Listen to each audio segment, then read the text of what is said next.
David Cameron and Ed Miliband have been put on the spot over immigration, the EU, and spending plans in the first set-piece TV broadcast of the election.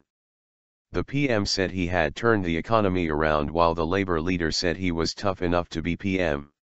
Jeremy Paxman began the Channel 4/Sky program by grilling Mr Cameron about food banks and zero-hours contracts. Mr Miliband said his relationship with brother David was healing after their bruising leadership battle. At the end of Mr Miliband's interview, host Paxman was caught on microphone. "Are you okay, Ed?"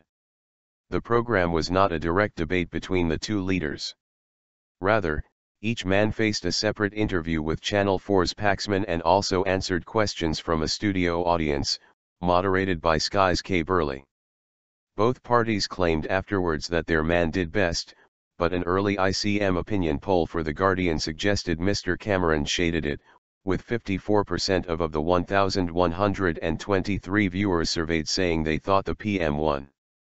The debate also proved popular on social media, with the number battle for number 10 reaching the top of Twitter's trending list in both the UK and worldwide.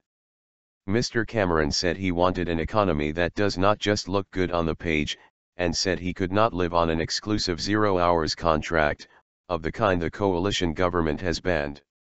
He also said, when he spoke in support of fired Top Gear presenter Jeremy Clarkson, he had not known what had happened. He had given an honest answer to an honest question when he said he would not seek a third term as Prime Minister. A Conservative government would be able to find a further £10 billion in welfare savings, but would not specify where they would be made. Asked by an audience member how severe future spending cuts would be, Mr Cameron said they would be manageable and doable, but that efficiencies would be needed. Mr Miliband, when asked by Paxman whether he was tough enough to be Prime Minister, responded hell yes, before adding, let them underestimate me. He said he was not going to get into a bargaining game with the SNP's Alex Salmond and that public spending was likely to fall under Labour. During the audience question and answer session, he said he believed wealth creation was incredibly important.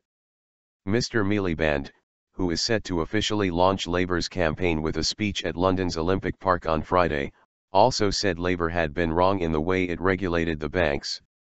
He said he did not care when Paxman said he was seen as a North London geek and added, I don't care what the newspapers write about me, because what I care about is what happens to the British people, and I know that this country could be so much better.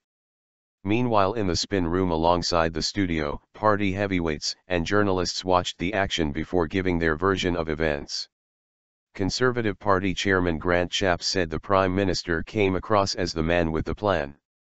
Labour's general election coordinator Douglas Alexander said Mr Miliband was seen to be warm, honest and open, and not the caricature that the public has read about in the newspapers.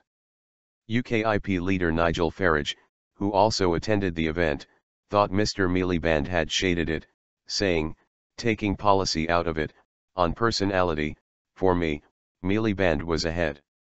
Education Secretary Nicky Morgan said Ed Miliband had not been clear about his policies on the economy. But Labour's Jim Murphy reacted with criticism over David Cameron's performance, saying the Prime Minister genuinely didn't tell us why we should vote for him the next time round.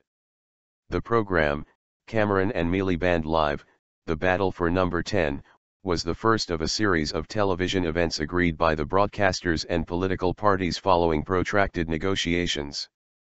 Mr Cameron, Mr Miliband and Liberal Democrat leader Nick Clegg will also feature separately in a BBC Question Time special on April 30, just a week before the nation goes to the polls.